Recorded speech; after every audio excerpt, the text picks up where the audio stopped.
They said I caused the crash. 13 people died that night, and I was the one they blamed. I can still hear the alarms, the static, the silence that followed. But what they never told the public is that I wasn't the only one in that control tower. My name is Clara Mitchell. You see us on the evening news sometimes, the women whose calm, clear voices are supposed to be the safety net separating steel, speed, and 30,000 feet of thin air from total disaster. We are the final decision makers, the clock keepers. My entire professional identity was built on those 20-something years in the tower. Precise, steady, untouchable. I was the personification of control. Until the day control failed.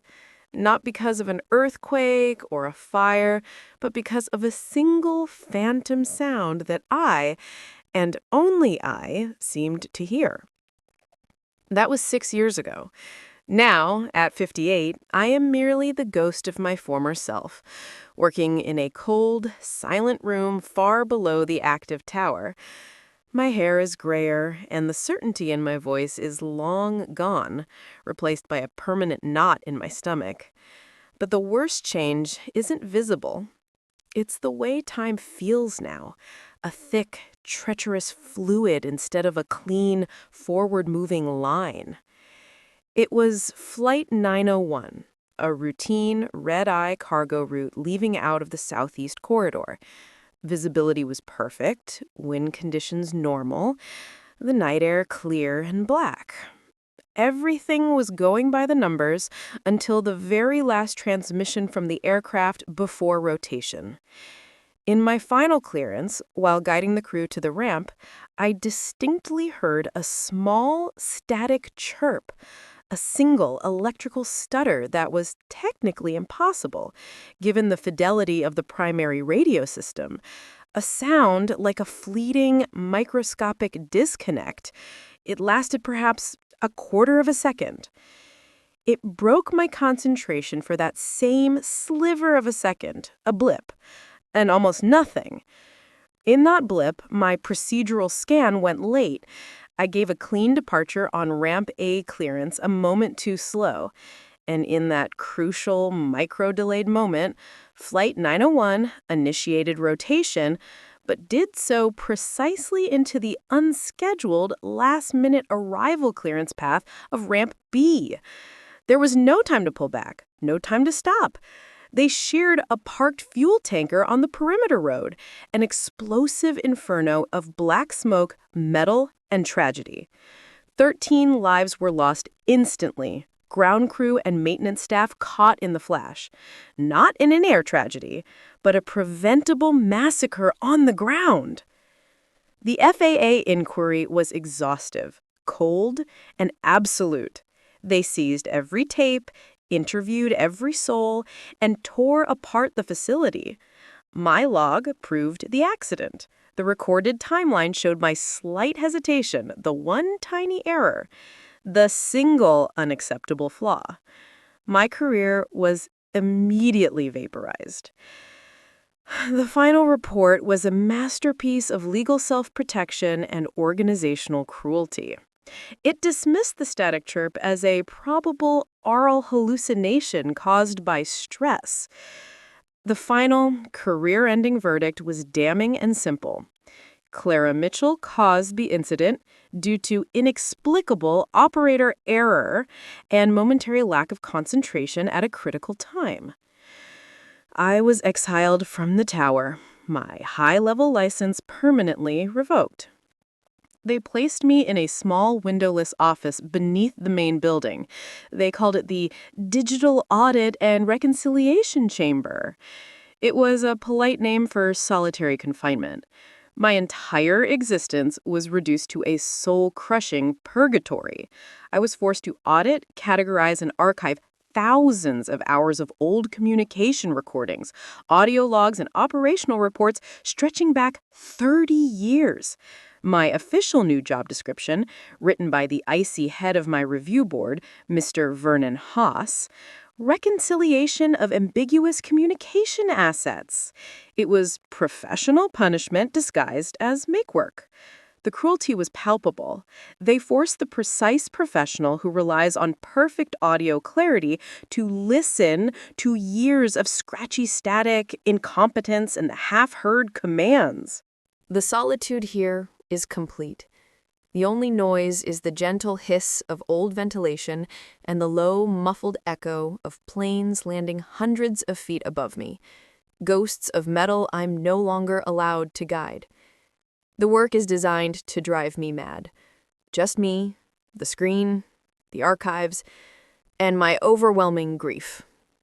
I tried to tell everyone about the sound, the faint stutter, the microscopic static. I insisted it was the source of my distraction. I tried to pull the archived Flight 901 audio and focus solely on those 2 seconds before rotation to isolate the phantom sound and prove it was real. But the official inquiry report sealed that log forever, categorized under Level 7 confidentiality. The sound I heard, the sound that shattered my life and the lives of those ground workers, was protected, invisible, and legally dismissed as a delusion. My husband, Arthur, tries his best. He calls me every evening, asking me what I audited that day, pretending to care about the inventory of logs. But his eyes, when he sees me now, are filled with a grief and confusion that matches my own. He can't look at me without seeing the operator who failed. The insurance company and the civil lawsuits forced us to sell our perfect house. My beautiful life evaporated to cover a fraction of the cost. I caused it. And I now spend every quiet, suffocating hour of my retirement proving to myself that I was the operator who deserved the ruin. My daily routine became a morbid ritual of professional penance.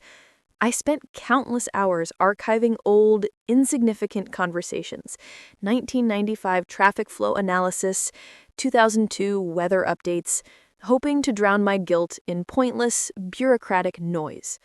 My only distraction was the meticulous nature of the task. Logging timestamps, transcribing half-phrases, correcting ambient microphone distortion, and administrator of auditory waste. But then, almost 3 months into my new punishment, the subtle noise of the reconciliation chamber started to change. I noticed patterns, ghosting. While auditing tapes from the mid-2000s, conversations so dull they were designed to sedate me, I started picking up the faint echo of another signal behind the one I was supposed to be transcribing. It was a faint, nearly supersonic hiss, a high-frequency overlayer running behind the expected main channel audio. It was barely detectable, a noise so far outside the standard vocal range that only an ear hyper-tuned by decades of extreme auditory concentration could ever pick it up. My ear. The ear that they said had hallucinated the key failure on Flight 901. My trauma suddenly became my tool. I wasn't listening to noise. I was listening to the shadows behind the audio. This was no accident. The faint overlayer only occurred on certain highly critical archive logs, specific air traffic clearances, especially those involving government contracts or unscheduled high-security departures. I began to categorize the overlayer. I developed a system, my own ciphers of the silent signal, tracking the moments the ghostly hiss appeared. This was no mere static. It was an orchestrated, subtle intrusion. It proved that a secondary recording mechanism, an illicit system operating outside the FAA's knowledge, was at one point actively listening to or feeding information back into the air traffic network, and only on sensitive lines.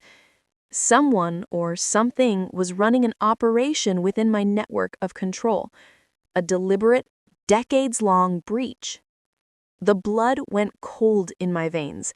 My operator error on Flight 901, the blip, the static chirp, the momentary lapse of concentration that ended so many lives, suddenly took on a new, horrifying dimension. I hadn't failed. I had been a casualty of an internal sabotage operation, the subtle audio fingerprint of the surveillance network being temporarily overridden or malfunctioning just as the plane was moving. It wasn't my memory that was faulty. It was the entire network that was compromised. And they knew it. The people who had destroyed my life, who relegated me to this auditory purgatory, the inquiry board, the investigators, Mr. Haas, they had not merely made an error. They had conducted the perfect cleanup job, sacrificing me as the public scapegoat to protect their hidden, decades-old breach of security. I felt the immense weight of the injustice of the universe compress into a single, white-hot, singular resolve. I had to prove it. But I couldn't risk revealing my knowledge, not yet.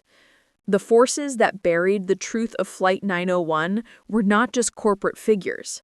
They were shadowy operators protecting a profound breach in national security. They would stop at nothing to eliminate the final, living loose end. The woman in the dark room with the perfect ears. I had become the architect of the final audit. My crime wasn't error, it was knowing too much. And now my relentless task was clear: to weaponize the auditory waste I was assigned to manage, piece together the cipher of the silent signal, and expose the perpetrators before the ghosts of the runway consumed my final dignity. I knew I couldn't access the 901 archive legally, but every other log I was transcribing was potentially a piece of that very same puzzle. I was the ghost who listened to ghosts, and this time the world was going to hear me. The silence, so long my torturer, was now my sanctuary. My assignment, the archival of obsolete, irrelevant communication logs, was never meant to be solved. It was punishment, a slow auditory drain designed to ensure my complete disappearance. But the faint, persistent overlayer signal, the sonic footprint of the secret network that proved my innocence, transformed this cold room into a control center. My job became my shield. I became the master weaver of waste.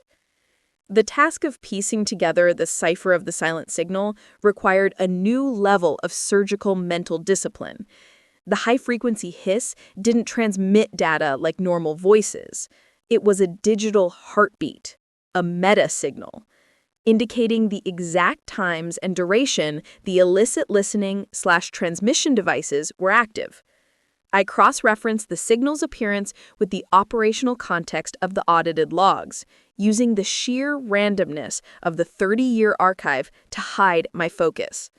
When I was logging hours of trivial traffic pattern adjustments, my mind was busy documenting the subtle electronic pulses that proved someone was always listening.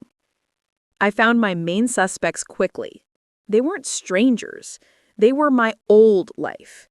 Mr. Vernon Haas, the head of my internal review board and the architect of my career execution, was my immediate target. I remembered the cold, clinical finality of his signature on my firing notice, and the way he'd advocated for my new auditing position with the chilling enthusiasm of a jailer. His final assessment of my conduct was riddled with unnecessary and legally self-protective adjectives. Inexplicable, isolated, uncharacteristic. He wasn't describing an error. He was establishing a firewall of plausible deniability around the network. My focus quickly shifted to the tapes from 2005 to 2015. Here, the signal intensified, especially around the approval of certain new IT system infrastructure contracts. I saw 3 key names repeated across the logs whenever the overlayer signal was strongest.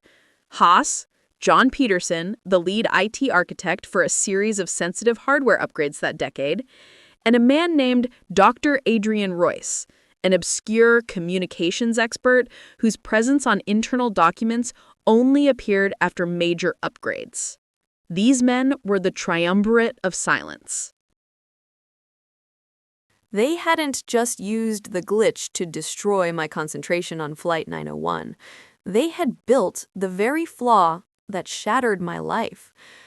I realized I couldn't trust Arthur anymore. He was suffering too much. My husband was my greatest vulnerability, the one place my cold determination could be thawed by pity or accident. I pulled away, gently, brutally, using my overwhelming work burden and my emotional difficulty with the tapes as my cover. It was agonizing. A professional sacrifice of my only personal life, but necessary. The triumvirate didn't want a villain. They wanted a ghost. I couldn't risk them weaponizing my personal relationships. I created 2 copies of my running audit, each on encrypted external hard drives. I nicknamed the documents Alpha Archive, all audio transcripts and timelines, and Omega Archive, my specific notation cipher of the overlayer signal and cross-referenced suspect data. I stored the 2 drives in 2 geographically distant locations that only I knew, my version of digital disaster insurance. As my shadow work continued, the isolation of the reconciliation chamber began to warp. The silence turned into a suffocating echo chamber of guilt. I became obsessed with listening to myself lie, to Arthur, to my conscience, and, most terrifyingly, to my own official inquiry testimony years ago, which now felt like the babbling of a lost, naive fool. My guilt over the lost lives, 13 innocent maintenance workers, no longer focused on my supposed error, but on my failure to grasp the full extent of the conspiracy that killed them. The weight of 901's ruin no longer drove me toward regret, but toward righteous, bone-deep fury. I started experiencing subtle countermeasures designed to erode my control. Haas was still monitoring my penance.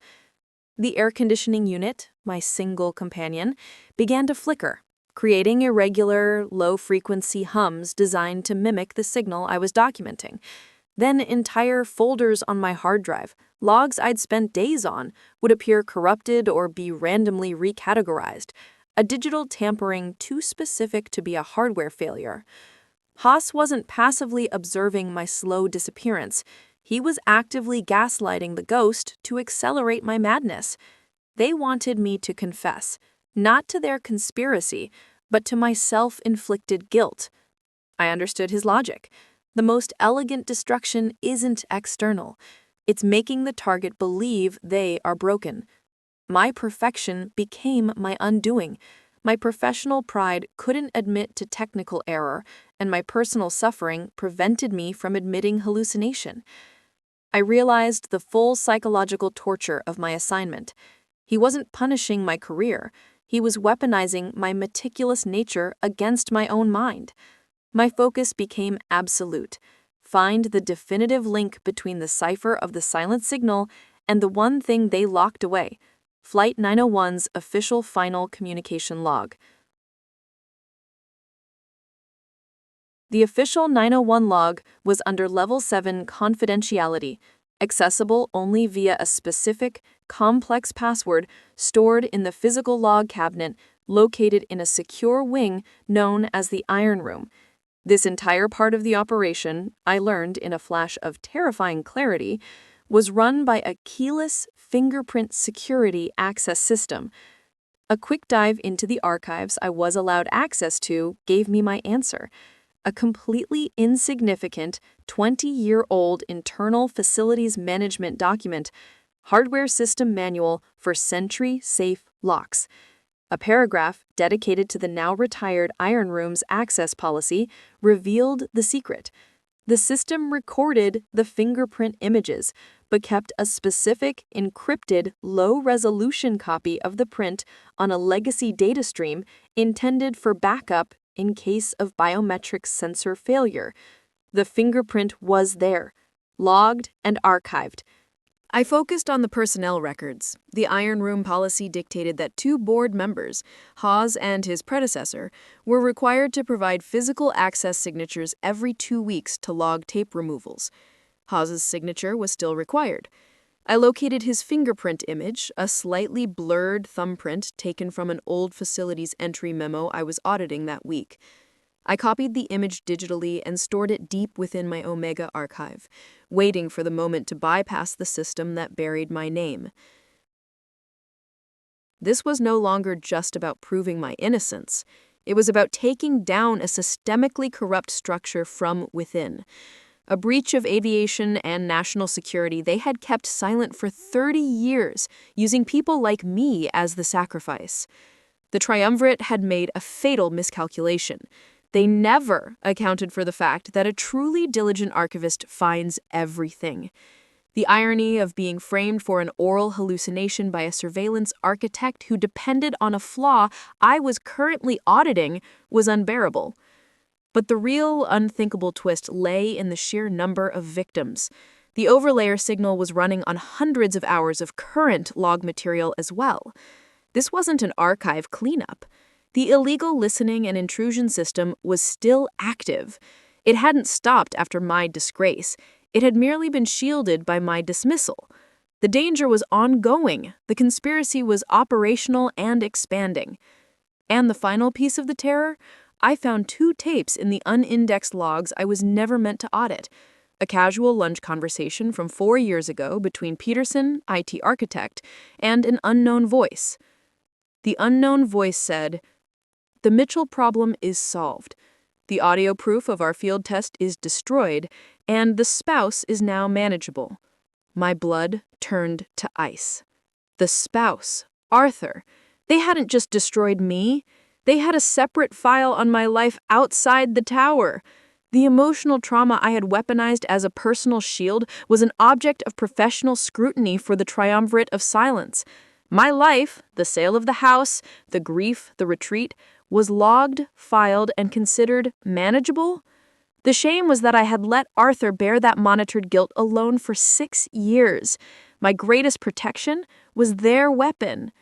I felt the immense wave of professional cruelty wash over me, the deliberate psychological terror. They were monitoring my breakdown and recording it. I had become the living embodiment of their system of surveillance, filed away and audited for internal review. My determination turned into absolute ice-cold certainty. Arthur's life was now also a piece of evidence.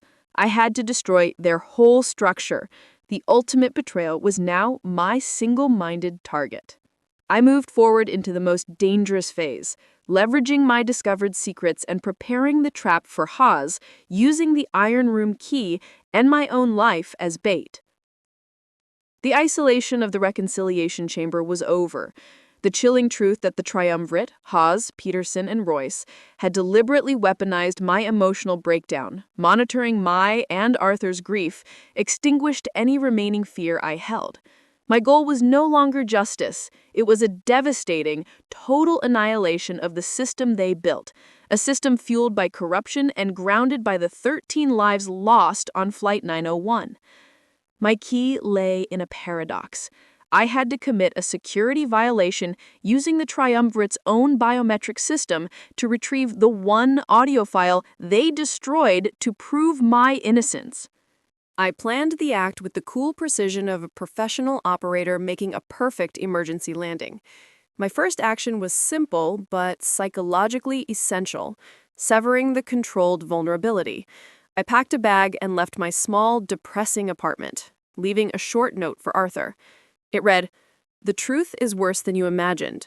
Don't trust any calls. You will understand soon. Don't contact me. I love you, but this has to be silent. C."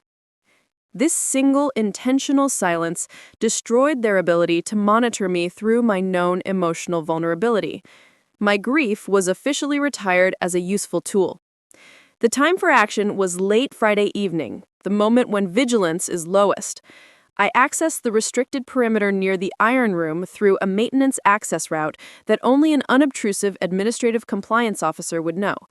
I carried 3 items: my worn administrator ID, useless for physical entry, essential for appearing lost, a highly sophisticated mobile scanning kit disguised inside an oversized coffee travel mug, and the digital archive containing Haas's low-resolution thumbprint, Omega Archive.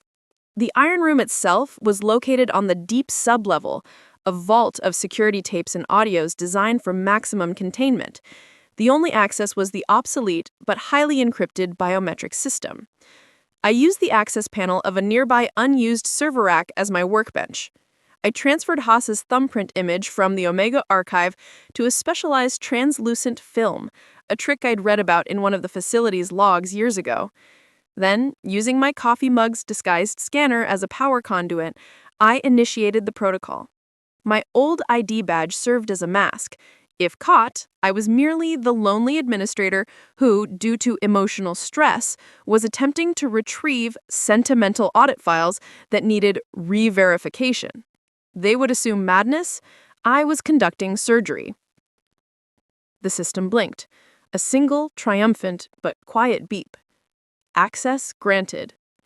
The Iron Room was dark and cavernous, rows upon rows of tape cabinets, the collective voice of the control tower for 30 years. I didn't search long. My brain, the only navigational device I needed, guided me directly to cabinet B4, shelf 5. I located the official master log, precisely sealed FL901, final contact, level 7, seal. The lock was not physical. It was an electronic archival key lock, and I had already located the decryption override key on the main administrative drive weeks ago. I slid the 901 archive tape from its metal sheath. The entire log, the seconds of silence, the chaotic aftermath, was now mine. My goal was singular, to surgically isolate the phantom sound not on my system, but on the network itself, making its origin irrefutable. I uploaded the tape onto the main administrative server through a bypass port I'd discovered in my audit work, a secret upload designated not under my name, but under the internal service code Project Thumbtack. My heart, having been slow beating and mechanical for 6 years, was now hammering an impossible rhythm against my ribs. I applied my final auditory analysis to the digital tape right there, in the darkness of the sublevel room.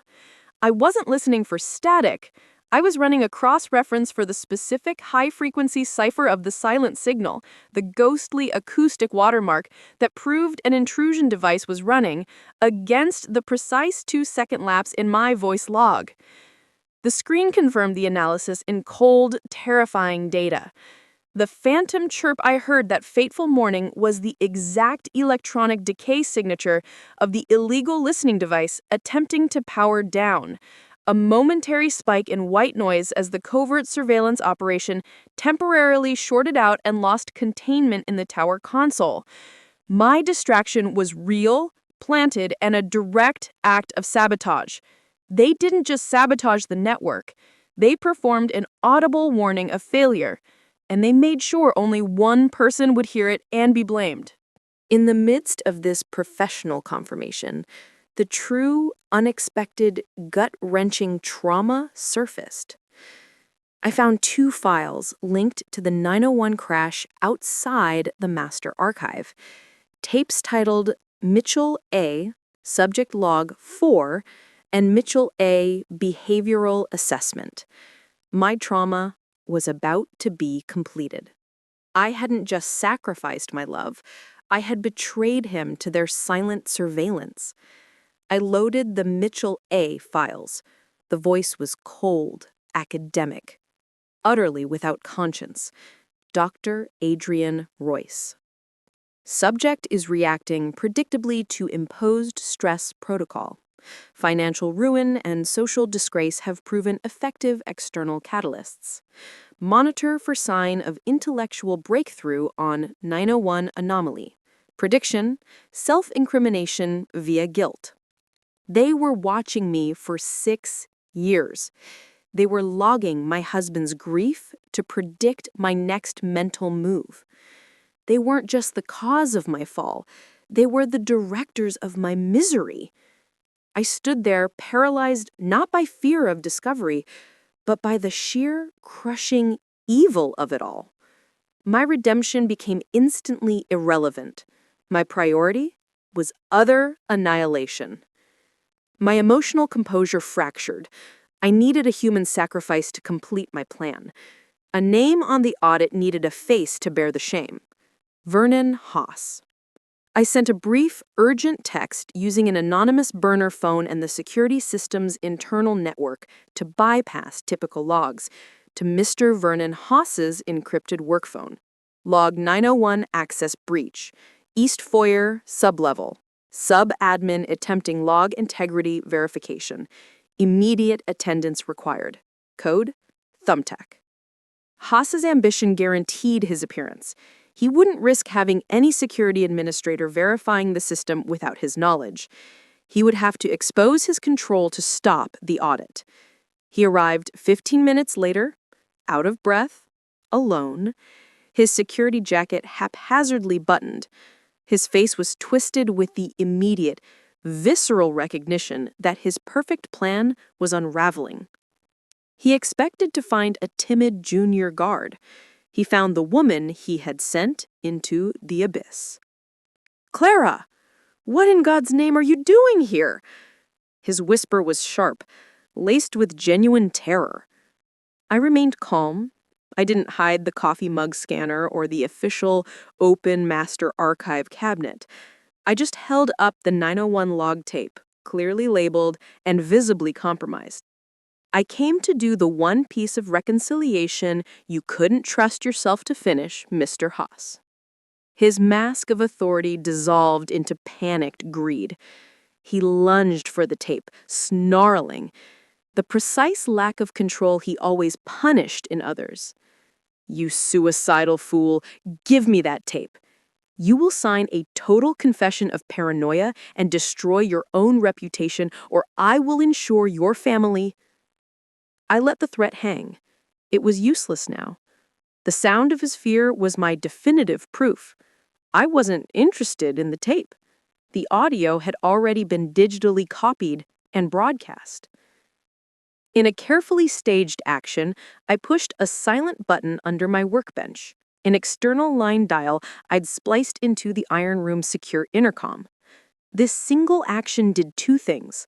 It activated the Level 7 lockdown alarm, sealing the room instantly with us inside, and simultaneously broadcast Haas's live admission of panic and his attempt to destroy evidence to a carefully pre-selected email distribution list.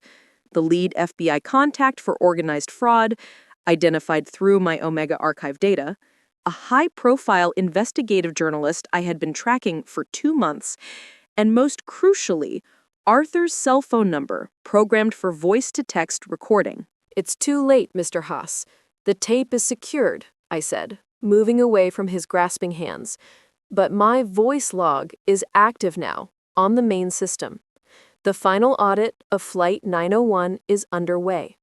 You framed me for psychological unsuitability because you and Dr. Royce planted a bug, causing the crash to justify a funding request for a system update you personally benefited from. I didn't fail the 13 workers who died on the ground. You murdered them for a contract payout." The sheer horror of his failure consumed Haas. The realization that I had played him into the one trap he could not escape, the confined Iron Room broadcast to the external world, his entire life ruined by the despised ghost, shattered his control completely. He stumbled, collapsing against a metal rack in absolute defeated terror. He was the self-caught monster. I waited only until I heard the faint shriek of security teams rushing toward the sublevel and the electronic click on my burner phone that confirmed the external data transmissions were complete. My final act was simple. I unlocked the Iron Room access manually, pushed the trembling, ruined man out of the containment, and then sealed the door shut again, locking myself inside the secure area with the corrupted logs as evidence. I calmly waited for the legitimate authorities, the FBI, the security, the press, and the justice I now controlled. The arrest of the triumvirate was immediate and overwhelming. My detailed, precise auditory audit, coupled with Haas's terrified life confession, left no room for doubt. The evidence revealed the sophisticated, decades-long security conspiracy to leverage national air traffic safety for corporate and private gain. The ghost had made an airtight case. Arthur and I didn't reconnect easily. He called me in a confused, shattered voice, the voice I had feared would ruin my plan, now saved by the sacrifice I made. Clara, those tapes, the names, I don't understand. Are you safe? I explained the truth, not about my heroism, but about their betrayal. He never questioned my decision to go silent. He simply told me he was moving to a remote area, a small place outside the reach of the news and the corruption. I rejected every job offer, every plaque, every title, all the things I'd been working for all my life. I had achieved the only form of professional and personal liberation that mattered: undisputed, final authority. My integrity had survived the total failure of my career and the annihilation of my past. My only compensation, secured by a complex settlement arranged through Marcus, was a substantial fortune transferred offshore, a fund that guaranteed my perfect disappearance. I gave Arthur his portion, and I took mine. Today, Clara Mitchell is technically dead to the system, a civilian with a full, quiet life. I travel constantly, residing for months at a time in places that have no airports, only quiet hills. The trauma of the control tower will always live within me, but the years I spent auditing that silence ultimately led me to the only perfect answer. Silence isn't empty. It's the safest place to plot your reckoning. My life now is controlled only by the internal, clean clock of my own timing. I am the retired, free woman who proved that an administrator who knows where all the secrets are filed is infinitely more powerful than the generals who think they own the war.